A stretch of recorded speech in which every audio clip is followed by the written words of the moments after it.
So thank you so much, Roberto, for being here today to share your perspective about drum solo performance. So I got to know your work a couple of years ago, actually, and followed your releases and your albums, and I got finally the chance to see your performance live in March, and when you performed in Pavia, and which was very inspiring for me to see and to witness. And so I have some questions that I've been busy with myself in my own practice and with my PhD research, as I told you about.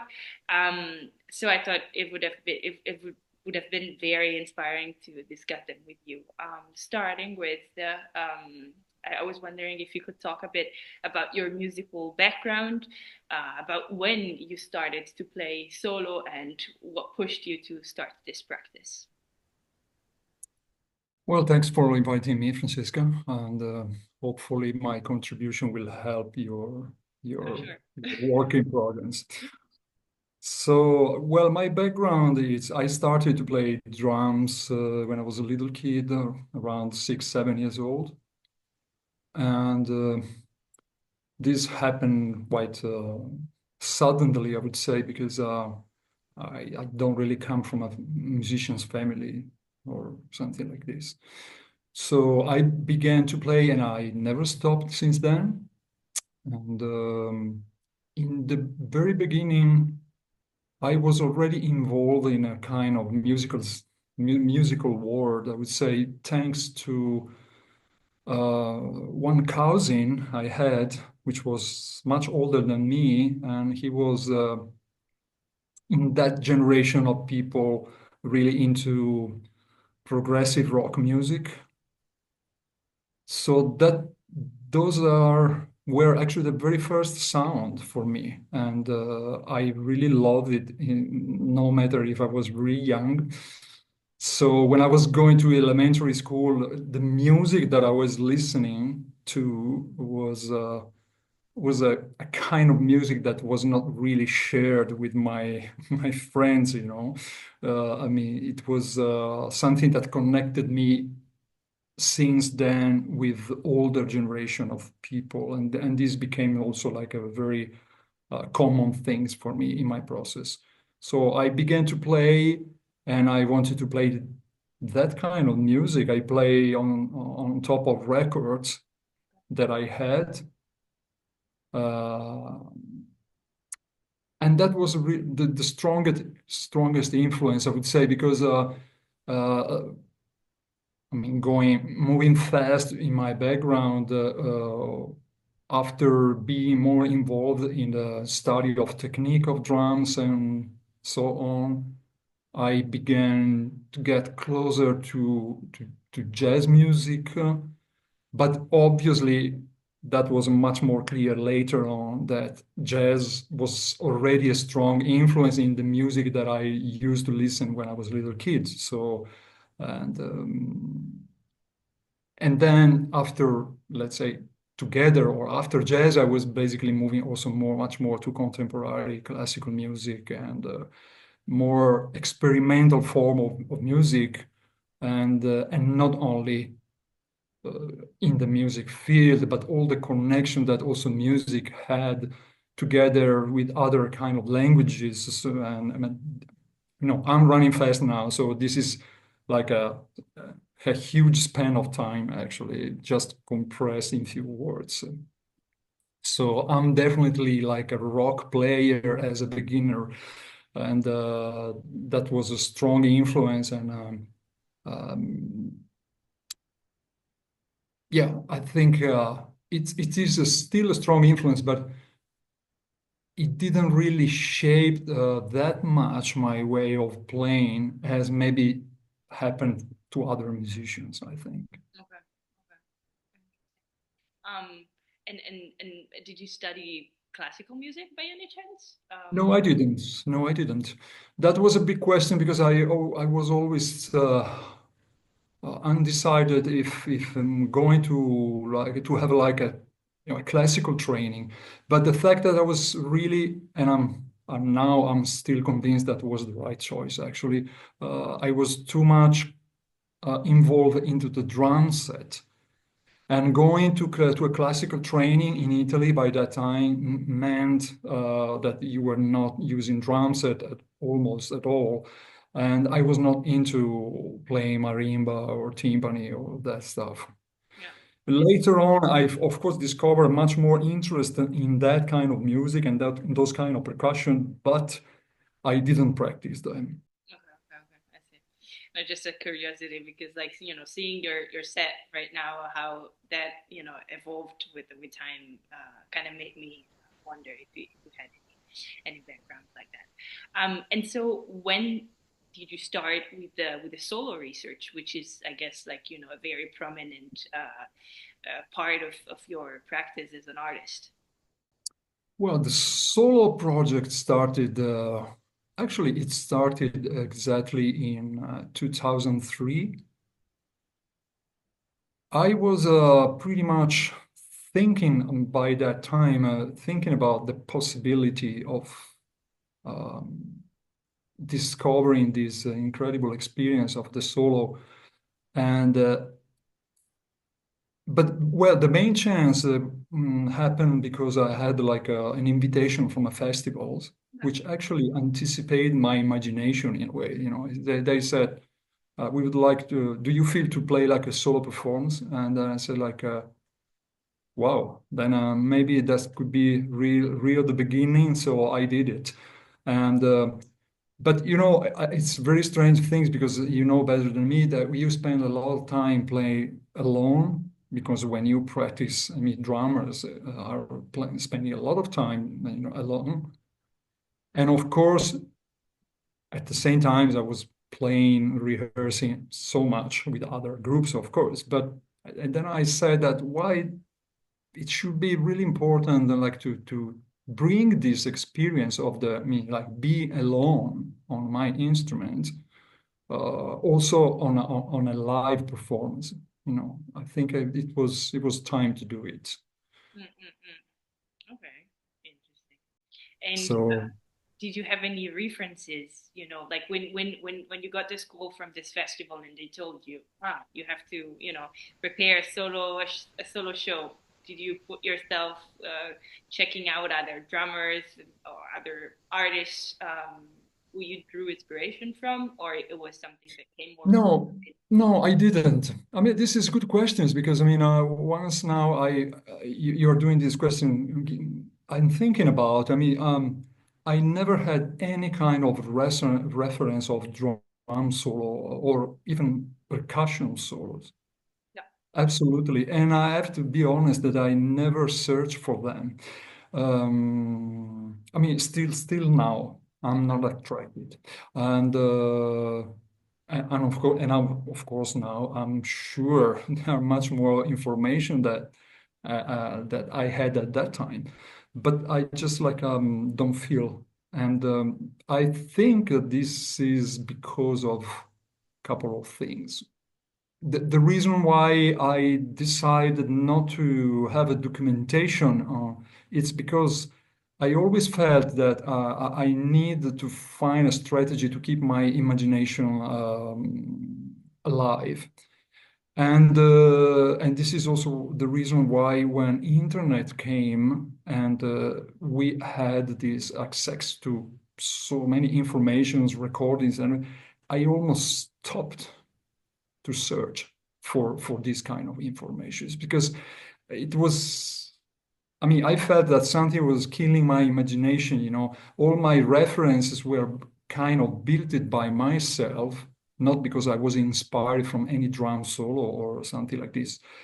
And and the reason is also because, and this is still working like this or even more right now, that most of the influence that I've got and I'm still getting are coming not from necessarily from people who plays my instruments or not necessarily from people who plays or not necessarily from music.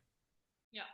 And do you, I don't know, like since you named, some different kinds of, inspiration, like, maybe do you draw your inspiration from other arts? Then do you have, you know, example of other? Absolutely. I mean, from many other arts forms. I mean, things that were coming from theater, dance, a lot, contemporary dance, a lot, Yeah, uh, painting as well, paint, yeah, abstract art in general. But it can everything. But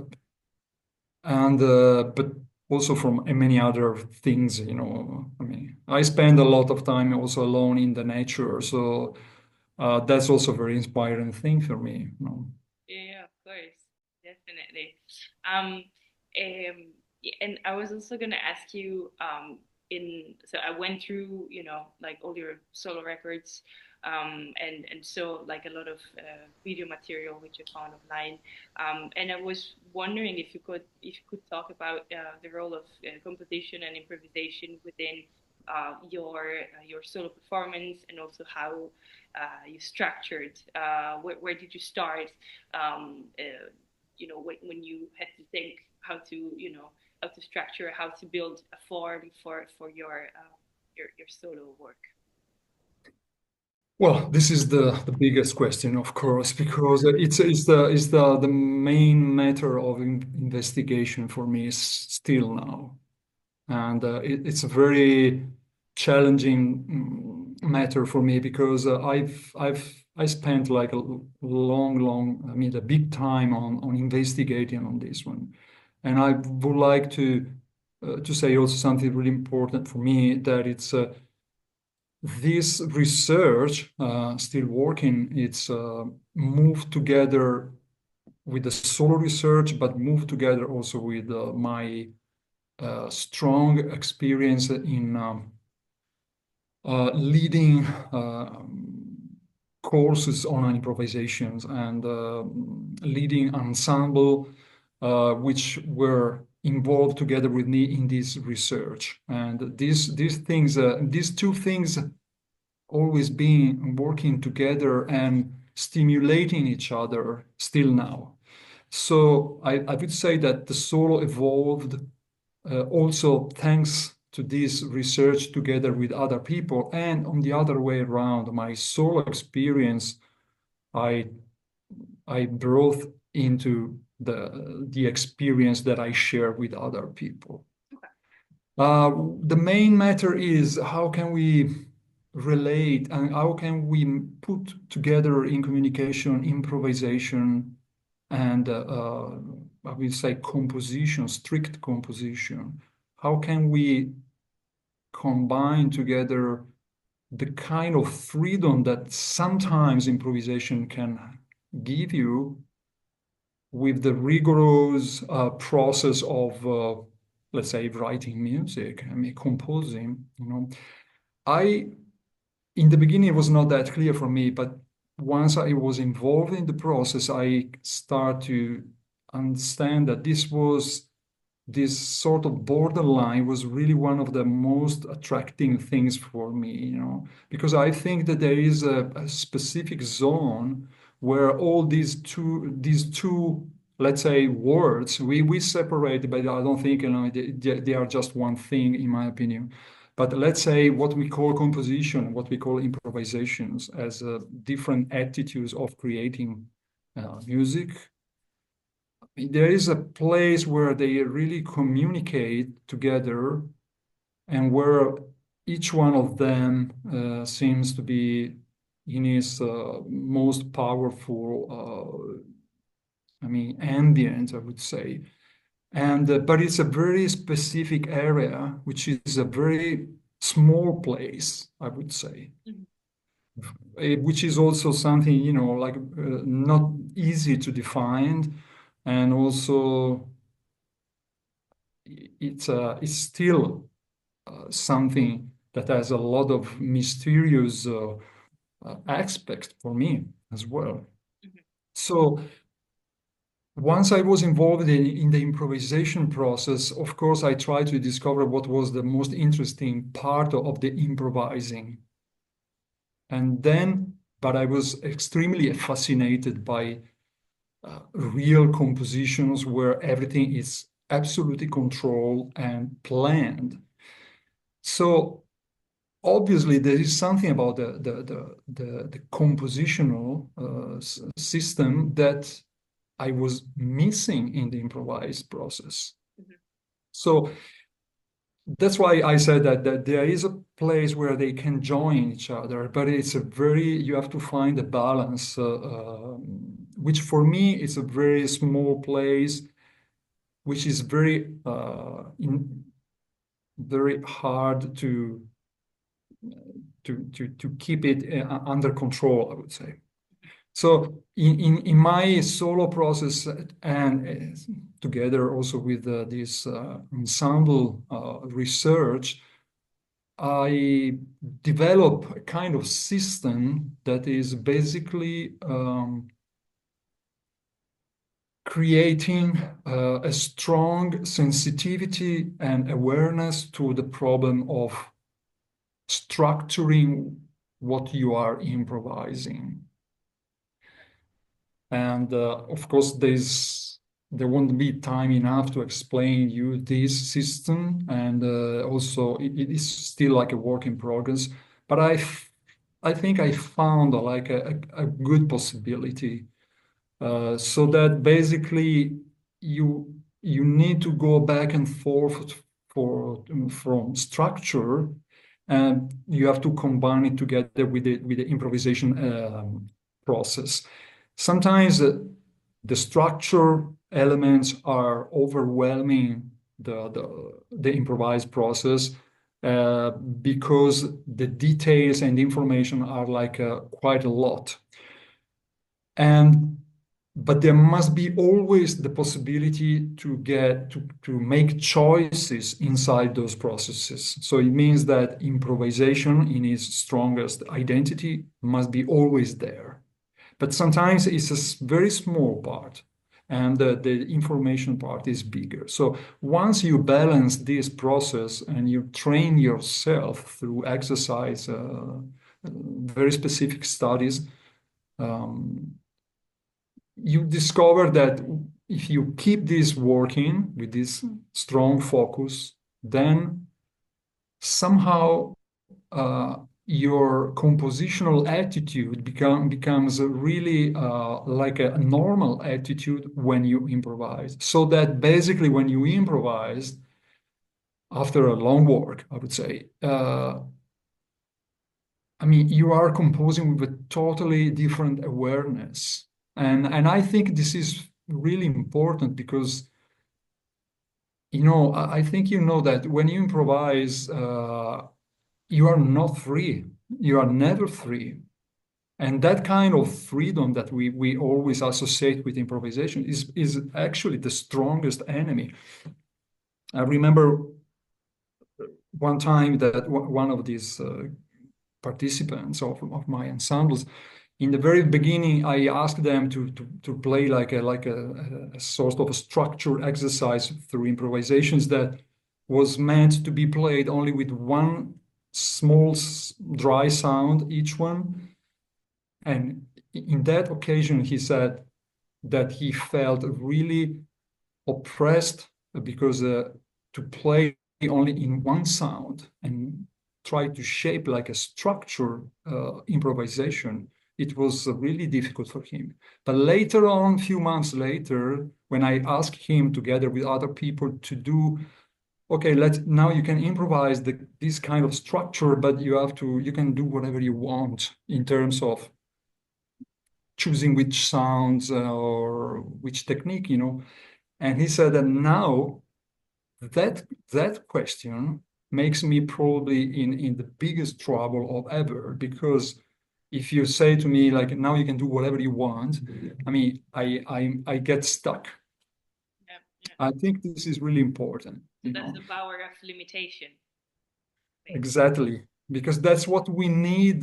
We need to develop ideas, so we have to create process. So obviously, when we improvise and we found really the right way, is because we found a process. We create a structure process. Absolutely. Yeah. But we keep the awareness and the unique awareness that an improvisational process have. Yeah, so another question I had was about the difference between structure and form, because I've read in many interviews that you gave that you have a clear difference between those two elements. Well, I mean, some of these differences are not really that clear, I would say, but I still feel, and I still like to feel that there is a difference between structure and form, actually. I would say that forms is probably a more complex identity that needs structure in. But it means that structure alone itself is not enough. Form seems to be opening to a more abstract aspects of what can be like an art event, an art creation. And I think that it combines like a very rational aspects like structure, for instance, to some other aspects which are not so easy to define, But at the same time, when form is not there, you feel that something is missing. But at the same time, you cannot really say what it is. What is the difference between structure and form?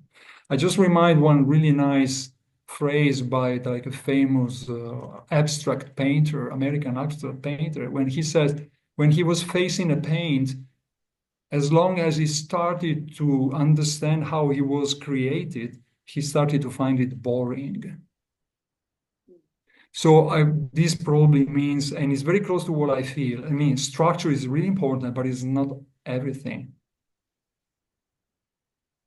Probably form is much closer to, the power of intuition and the power of an idea, together with the only process that can develop this idea. When these two things are together, I mean, I think that that's probably the closest example of what form could be. Wow. And so, what kind of exercises do you do in order to practice this like instant composing method of yours, which is also like the one that you didn't bring on stage too, right? Well, what I bring on stage is it's a little bit more complex, and but it comes also a lot from that one. The main focus of this exercise, and obviously the informations are, let's say, driven by graph notation score. It's very important to get away from the traditional notation because this helps to clean up the mind, let's say, and help to find again the compositional identity through a different perspective, which is for me is the basic. So I used some kind of graph score schemes that basically focus on specific aspect of orchestration, let's say, on the group. Okay, now I'm talking about like a group of people because it's a clear example, but then that situation, it's something that I also try to bring on my own performance and manage by myself, Yeah. which is obviously the biggest challenge. And so there are like several kind of exercises which are concentrating on this problem, how you shape this structure, so how you orchestrate the ensemble. And we practice the relationship of this specific structure that can be conceived as a sort of probability field where some elements must be respected strictly, but some are free of choice. And of course, it depends also how much freedom I want to bring on those elements, and or I want to limit to the composers. So through these things, I mean, like these processes, I mean, people becomes much more aware of how important it is to listen to each other, and how many choices you can make as you are a sort of conductor of the whole group, because that's what's happening, you know. I mean, everyone can lead the music exactly in a specific direction. Sometimes people are like just shocked about to discover about how many possibility of choices they have. But of course, if you want to drive somewhere, you must offer like strong ideas. Yeah, definitely. And so, um, do you shape your own solo work, also starting from some graphic notation as well for the more composed material, or do you have like a set list, or is it, you know, how what's that process Well, like? nowadays the solo construction is a little bit more complex, and you know, the process is, after so many years, is always that, um, how much do I improvise and how much do I not improvise anymore? And of course I'm be experiencing more possibility. Sometimes what we call like a concert plan was made by different, let's say, set, which are kind of frames, let's say. Sometimes these frames were just a few of them, very important one, and then in between I decided to give to myself the freedom to discover something. But mostly of the time I've been working very specifically into building up a sort of drama, which is a sequence of these frames, which are basically like pieces. And of course, each one of these pieces is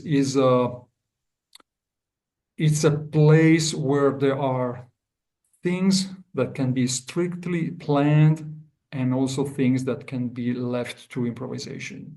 Hmm.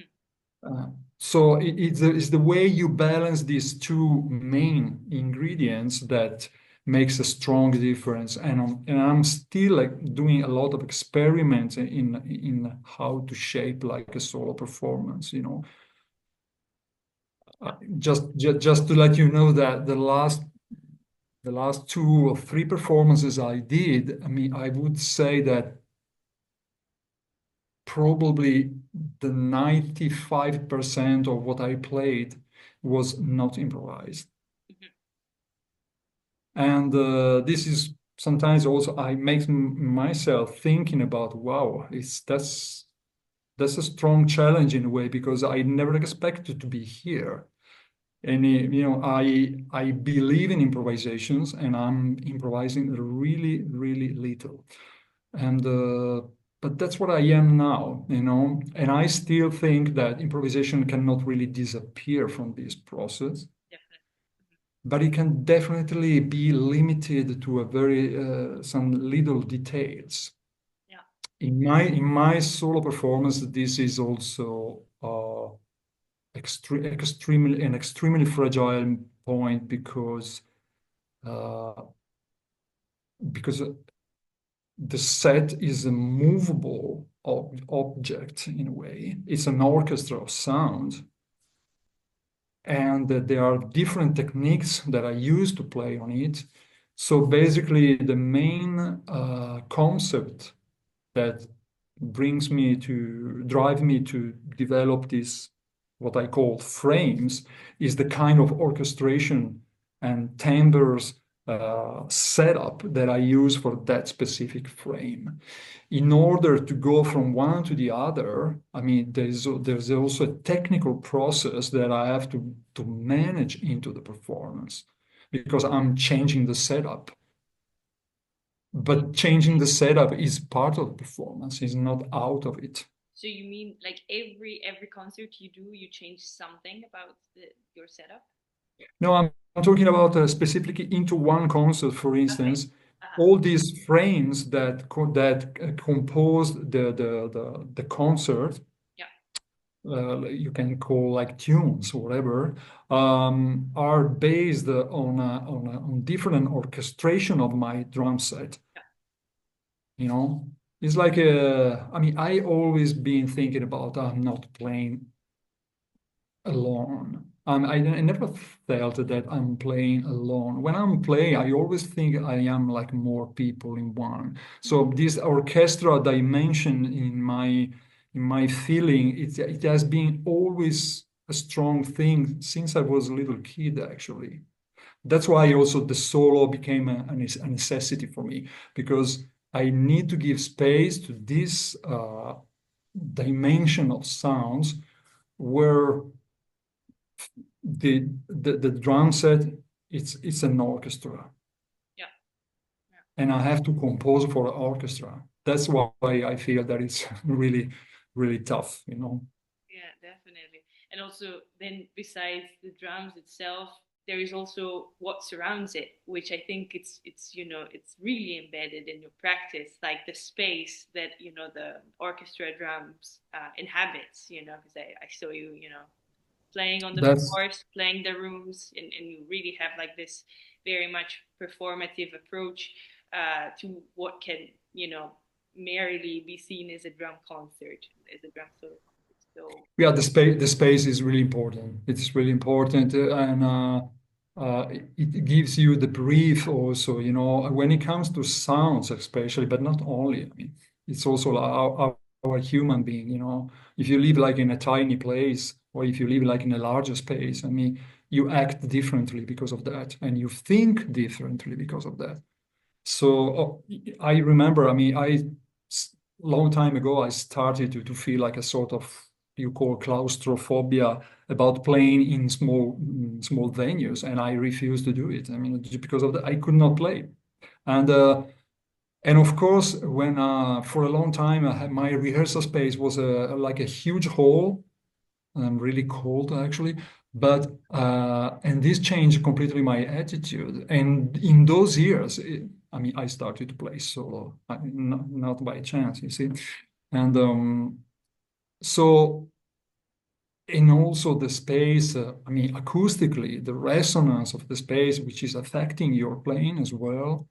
But it's more like a psychological thing than a sound problem. I mean, it's really that.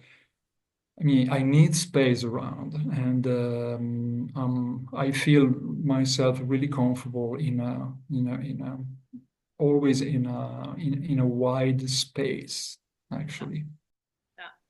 And do you take a lot of time for sound check, for example? Like once you're there setting up your drum set before a concert, like do you take a lot of time, to check, the where to place the drum set based on the resonances of the room? What's that process for you? Well, I mean, when venues are Do that?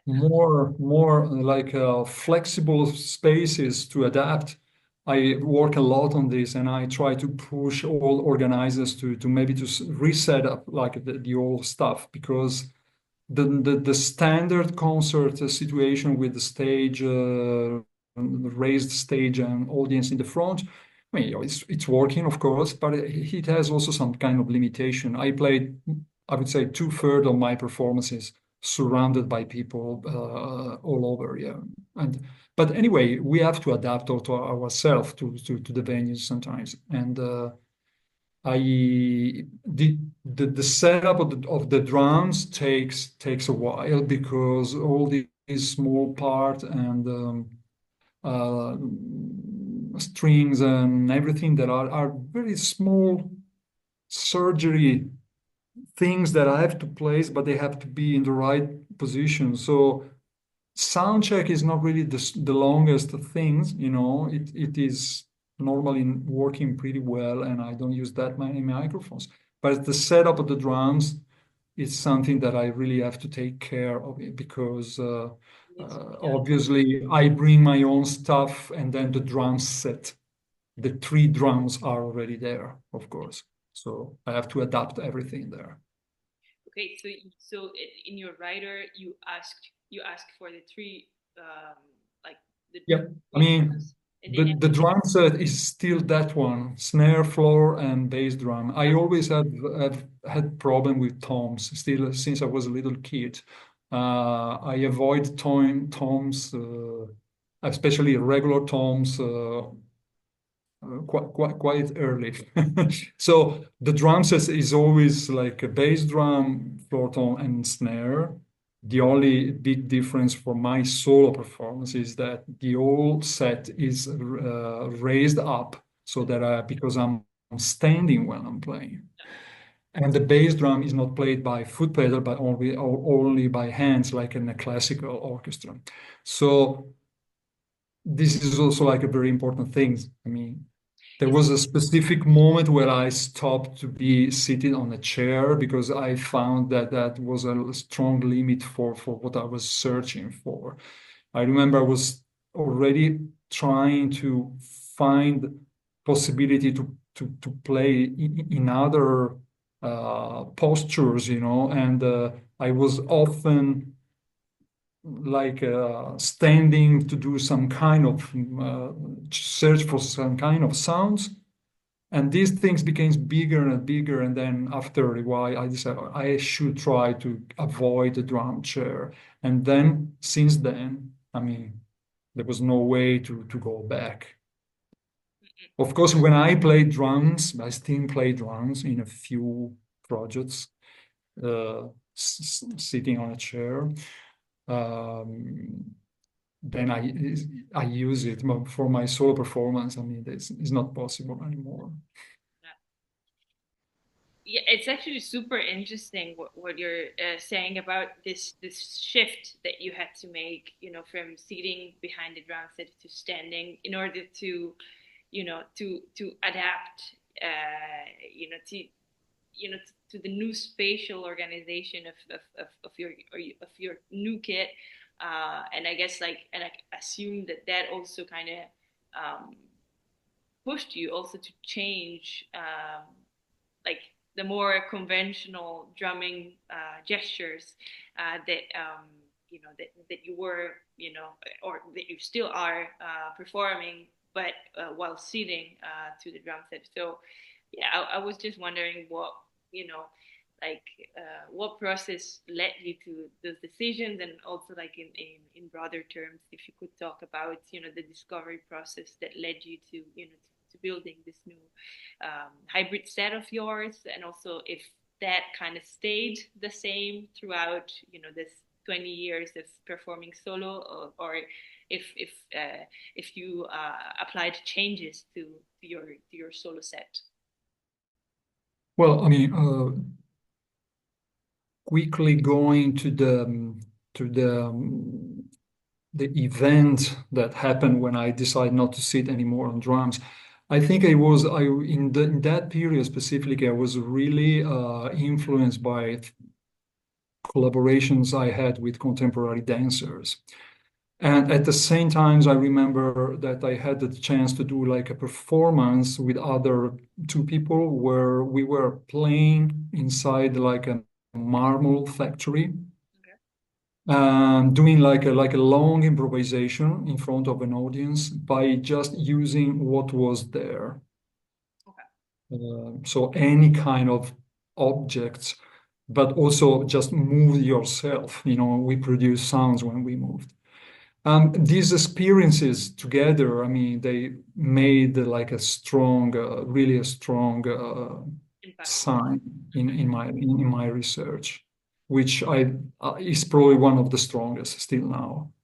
And then I began to collaborate a lot with dancers and do some kind of research together also with some small dance company, which were involved in this improvisational process. I've been also involved like in a huge opera production almost 10 years ago in together with a contemporary ensemble. I was in the stage, I was not playing with my instruments. I was just like acting and making sounds in from different perspectives together with dancers and actors. So all these things always, of course, they kind of open my range of feeling, my perspective, and everything, of course, is still in my solo performance. So even now, I mean, when I sit on the drums and I'm teaching, for instance, in the conservatory, I mean, I still think that when I'm sitting there and playing, I mean, something has changed because of that. It's not the same as before. Anyway, this experience, obviously, it was a discovering of more possibility of playing. And again, we go back to the compositional problem. It's about composition again. The things that when I was standing, I could have reached more possibilities. Of course, I lost something, but then what I've lost, the use of the feet, I rebuilt it in a new like significate because I basically use now my feet to do other things, Like to like to stop the stop sounds or yeah, I changed completely the role of the hi-hat, which is also like another disposal to stop sounds. yeah. And so, everything has changed because of that. So and my body has more and more possibilities. So in terms of composition, I have more possibilities. And the reason why it's a long process, as you can imagine, I developed this drum set, which is it's quite a simple one, what I use now, but has like a very little specific things. It's still for a compositional reason, because when I started to add a new possibility, what you call this kind of hybrid, like Okay. instruments, which are going into the drum set, it's because I was looking for some specific kind of sound parameters that I could not manage before. And this is really important for me, is that I never felt attracted to interact with electronic in Mm-hmm. general. So I knew that this process must be only acoustic. I'm fascinated about the acoustic sounds treatment.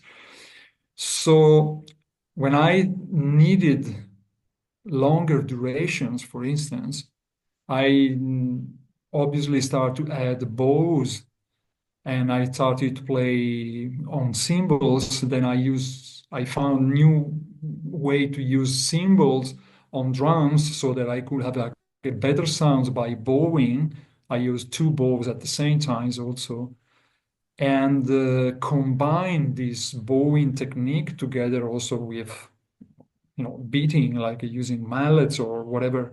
So you have like also a hybrid technique because if you are bowing with one hand and you are just like hammering with the other one, I mean it's something that you need to manage. But that's what I was looking for, a more complex way of structuring my composition. Yeah. The final step, well, I mean, it's not the final step. I mean, it was by that time, but you never know what happened in the future. It was that the idea of insert new sounds which are out of the percussion, let's say, world, and especially this string system that I developed together with the inventor that really created this system for me. We planned it together and then he built it for me, which was just like an idea to use bows, use strings on top on drums, basically the floor tone. And those strings connected through bridges use the floor tom as a resonator. So it becomes a sort of hybrid string instrument. And this is again something because I needed to work on long durations. So bowing was, of course, necessary at this point, but not only on cymbals, but I wanted to have also different timbres. And then I thought I've been always really attracted by string music in general, especially contemporary chamber string music. And I wanted that kind of sound, but I wanted not to put like a violin in my set, but I need to find like a hybrid contest. because everything belongs to drums again, and it's still the same place. It's like to be all your life in the same apartment, but what is changing, is not that you are buying new furnitures, but you just have the same furnitures, but you change the position. Setting. Yeah, yeah, That's the concept that it's attracting me. And together with the fact that I'm just like putting things away and the set is getting smaller and smaller and smaller, you know. yeah, Uh, my imagination and my creativity needs very little things around at this point. If I have too many objects, I mean, I cannot play at all. yeah, You yeah. know. And So this string system is also like uh, a very specific instrument that has the possibility to be controlled through pedals. So the tuning of the strings, it's possible to control because I wanted to have my both hands free to play on strings with different kind of intervals, and then somehow have the possibility to change the tuning on real time. So I have to do it with one of my feet. So, and this system is very, it's a tough instrument because I still think that I didn't learn how to play it after 15 more years, It's so, it gives you so many possibilities, but then you have to balance and cross together with the rest of the drum set and with the different techniques that the other drum set part needs. That's why it's so complex. I mean, it's an orchestra and it's probably bigger than I expected and more complex than I expected. But now I decide that I want to learn how to play it better. now after 20 years that you've been doing this, yeah, it's actually super interesting to witness how many drummers actually choose to have like this more non-conventional and non-commercial approach also to the gears. They decide to use like kind of like collaborating with the artisans or people that make things like from scratch that you cannot buy on Thomann or or whatever, in order to really like develop like a super special and unique sound Yeah. that nobody else has. Yeah, I never been a huge fan of music stores, and well, when I was a little kid, I was just like living in the front of the main windows and hoping that I had one of those drum set that I was just like seeing in front of me. But then after a while, I became like much more a fan of a hardware store or Exactly. Yeah. crappy things that I found. But I use very little objects right now. So, I mean, it's very minimal sets myself, but the range of technique that I use, it's much wider. That's something that's for me is really important. Yeah. Yeah, but also like different sticks, different materials. Also, Yeah, yeah, yeah, you have absolutely. quite a few. I mean, and also, was it later on that you started using the zither, the Oh, zither? the zither. Yeah, yeah. The zither no became the zither came in my drum set for the solo performance quite early, actually. Okay. I forgot to tell about this. This kind of string sounds was like something that I really loved, and it came a lot from also from the progressive rock period, I would say. And so not only the idea of bowing strings, but also some kind of plugged-in strings that basically the main reason why the zither came is that I needed more intervals into my drum set. Still, we go back to the orchestral concept.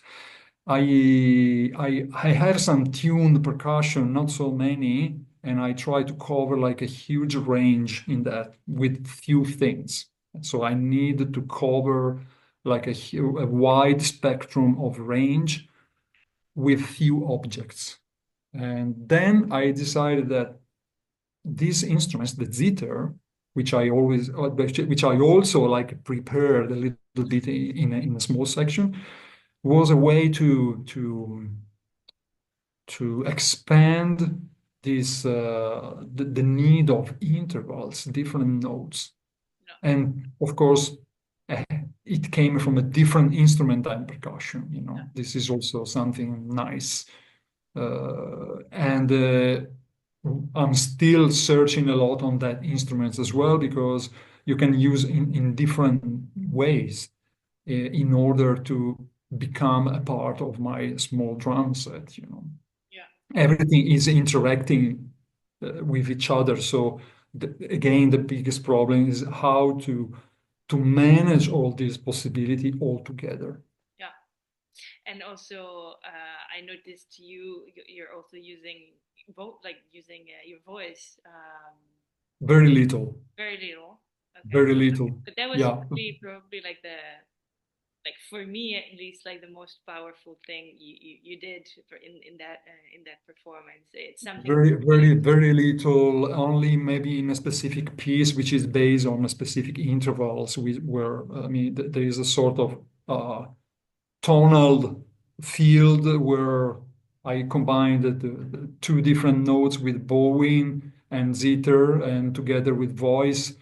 I mean, voice is, I have to be honest, that voice is the first, when I think about an instrument, is the first instrument I think. Yeah, And is the main reference also when I have to make an example about these forms we were talking about before and everything. Its voice is the first instrument. So I wish, but I am too respectful for professional singers to say that I can manage that instruments, because I don't practice that much. And, definitely. singing is a really difficult things. And I'm so respectful about singing that I know that I cannot really use more than what you heard, actually. Yeah, but I thought that was still, very. Yeah, I'm glad about this. It Good worked. to know. And also like together with with everything else you did, more in terms of gesturality and theatrical aspect of your performance. I think it kind of fitted into that realm, like of those elements that can be related to more to musical theaters elements that I wanted to ask you what what do you mean by sound action? Because it's a term that I've found many times in different interviews and different, like you talk about a lot about this, and I just wanted to ask. Well, I mean, the sound action term, it's actually, I would say that sometimes is improperly used. Uh-huh, For me, it was specifically directly to a series of video that I recorded, uh-huh, but it's not exactly the main, let's say, title of my solo performance. Sometimes, I mean, this was like freely chosen from organizers, but I didn't really feel that that was the proper way. Sound action was a series of video that I recorded in a specific moment of my research, and where especially the period of collaboration with dancer was a really strong one. So this attention to the gesture and the movement was a little bit, at a high level, I would say. But then it was also like a very important moment for me to understand, because I knew it, of course, but I didn't really uh, realize how important it was, that gesture and any kind of movement that I can do, for me, it always belongs to the kind of sounds I want to obtain. mm-hmm. It's never like lived in a sort of theatrical Way. approach. Okay. If I need the sound and I know that that kind of movement of gesture allow me to get that sound, then I will move like that. Hmm. And I think this is also something a little bit strange about my performance, that sometimes people are, I would say, watching me more than listening. And I think, like I always suggest to do, you should also close your eyes. It must work anyway, Yeah, yeah, no, definitely. because that's my main goal is like how I put together these sounds, basically. No, definitely. No, no. And I think it really comes true, like with all the different series of gestures. You, But of course, people are free to keep their eyes open or close it, whatever they want. They have the freedom to do it, yeah. and I leave this freedom, obviously. And it's something that you don't see every day in a drum solo performance. So. Yeah, yeah. But of course, when you make a video or when you record like a CD or vinyl, whatever it is, I mean, those are two different processes. What's They the are what's the recording process of these albums, like the Drama, Lontano, Notturno? those are like let's say the standard process of making like a recording, which is supposed not to be watched on internet. So just listening, uh, hopefully in a relaxed sofa with nice speakers or something like that. And they are really, I mean, those projects are really like built it in a very specific way. I mean, when I go to record like a solo project, I did very few of them in such many years. It means that those materials are ready to be recorded and they are really specifically prepared for the recording. Mm, I don't go to the recording studio and let's put say, myself in the freedom of a free improvisation. I think I could not play like that in my solo project. yeah, yeah, nice. And talking about the also like the everything we said about the gesturality and how in your solo project it evolved from what can be defined as the typical drum gesture of like the drummer sitting at the drum set. I was wondering if for you like you felt that somehow the solo project became a way for you to liberate yourself from some more traditional um, biases related to the role of the drummer. Historically, I mean, like the fact that the drummer, was born as with the function of timekeeping or comping the soloist, and it wasn't really like a soloist himself. And so I feel like that with your work, you really made the role of the drummer really evolved and you gave it like um, a fresh picture and a renewed picture. So I was wondering if you keep these also like the relationship to the tradition, if you keep this matter into consideration when working on your solo projects. Well, of course, I'm conscious that if I compare what I'm doing now to what normally the role of the drummer is of course I can feel that I kind of expanded the range of possibility, but that's why also sometimes it's a little bit ambiguous to say I am a drummer. I mean, I think like I am a musician. Maybe I am a percussionist more than a drummer. Or a part of all these definitions, I didn't really feel oppressed by, let's say, what is the conventional role of the drummer. Because in some kind of music, I mean, that's what you need for that music. Absolutely. So, I mean, we can do like thousand examples, but I know that you know what I mean. So, but I felt since I was very young that that was not what I was looking for. And it became more clear while I was involved in this research project process. And I was also uh, discovering other inputs coming not only from music, as we said in the beginning of this speech, and so I don't really feel in a very specific place or proudness because I did this one. I mean, I think that this is what I felt to do, and being a drummer can now we know. I mean, that being a drummer can mean many different things.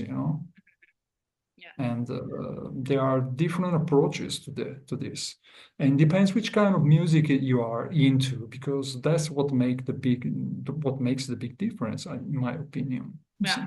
So, So you think like having this clear, maybe not so clear at the very beginning, but like, this vision anyhow, of what you wanted to do and what you wanted to express through the sort of project, made it just like possible for you to just get there with what you had, in spite of, like any kind of like conditioning that that could come from whether like the traditional role of the drums or culture, ethnicity, gender.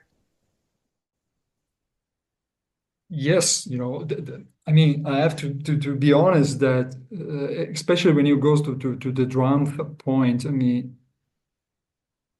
I would say that 80% of drum solos are all they sounds the same.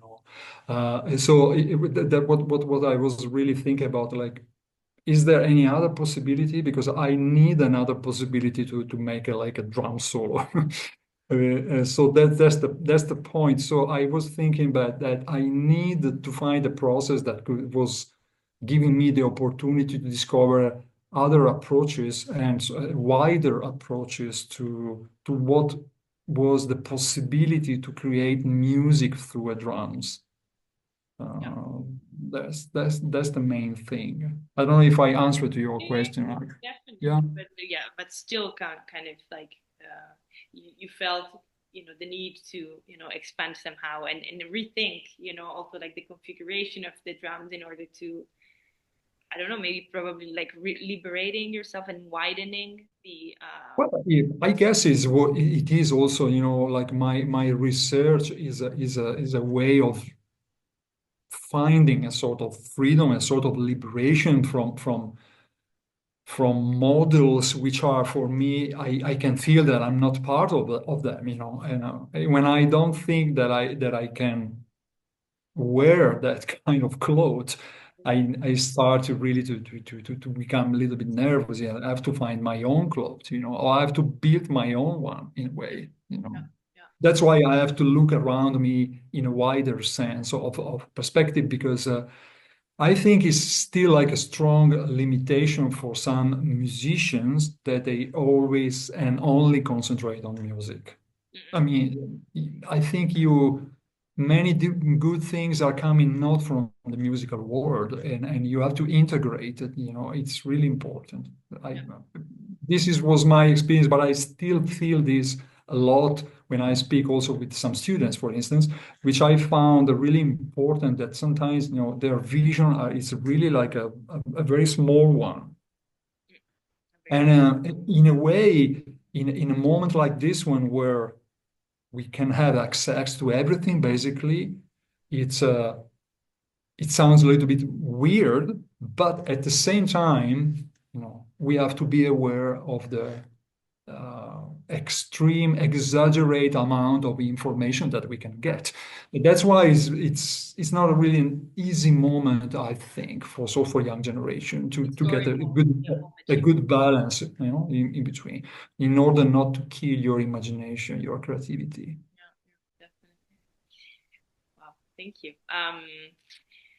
Yeah, I guess I have one last question for you, which is, why, at the end of the day, do you like to perform solo, and what are you trying to express to the audience through your project? And also, I was, curious to know if you have any thoughts or comments about, the kind of connection and interaction which gets established within the soloist and its audience within like a solo performance setting. If that somehow for you feels different than whenever you perform together with a band, the relationship with the audience. I think it's one Well, of like with three questions in one. well, I think obviously be involved together with the audience alone in a solo performance is a very unique and special situation, which of course um, I am scared and at the same time I am attracted by. Um, but it's a unique condition. So I would say that I don't try to express anything while I'm playing. I'm not trying to communicate anything. I just somehow if somebody is coming to listen to me, they got inevitably involved in my own process. I share obviously the plays and the some emotions with them, but not trying to communicate anything. Mhm. I don't think that music and art in general is communicating anything, in my opinion. Okay. And in terms of like the like relationship that gets established with the audience within a solo performance, do you find that different than when you perform with bigger ensembles? Like, do you think it's Well, there's a more there's the strongest intimacy, obviously, and everything, all this responsibility, it's on you. This means that you know that you cannot deliver it a few seconds of this responsibility to other people of the groups. And this is the special conditions where we put ourselves, we know that we are putting ourselves in a big trouble because of that, but that's what we are looking for because probably that experience is making us growing as a musician, but first as a human being, I would say. different? Is that why you perform solo? Like, like that constant challenge of I like that kind of feeling. yeah. I like to. I mean, when I play alone by myself at home, it's a very special condition as well, which I cannot miss. So it's something that it really belongs to my nature, I would say. Of course, when you share this with other people, that's a completely different situation. Uh, it doesn't have so many connection with the total loneliness of playing by yourself at home. And so you know that you expose yourself also to someone else, and you have to create like a contact with them in a way because you are all together in the same place. And I don't think that I'm bringing them anywhere. But at the same time, I don't really feel that I'm just doing my own things with a little different than this is that we have somebody which is listening to me. I mean, no, I know what I'm doing there. Mhm. I know the kind of exposition you have when you do this kind of experience. But still, there are huge mysteries about this special situation, because some of the dynamics inside, some of the movements and emotional aspects of this special situation are still like a big question mark to me, which is not really that clear. And I would also say that the things that they are not clear it's also a very nice thing Good. because we need to leave some kind of mysterious aspects, or what do we do, Definitely. Absolutely. Thank you. Anything else you think we didn't touch upon that you'd like to add or talk about? Or I mean, probably there's much, but Well, if you can think of something, very well, relevant. I mean, I think we talked about many to myself. I mean, like many important aspect of my work, and also about the what it means be involved in the process of creative music and too. So I think like we talk about many different things, I mean, we could like choose just one of them and speak for hours just about that one, So, it depends how deeply we want to go there, but this is not the place, I guess. So, but I'm quite satisfied about what we talk, and But me too. Thank you so much for thanks for that. for your time and for sharing all the knowledge and yeah, and I'll make good use of it, I'm sure.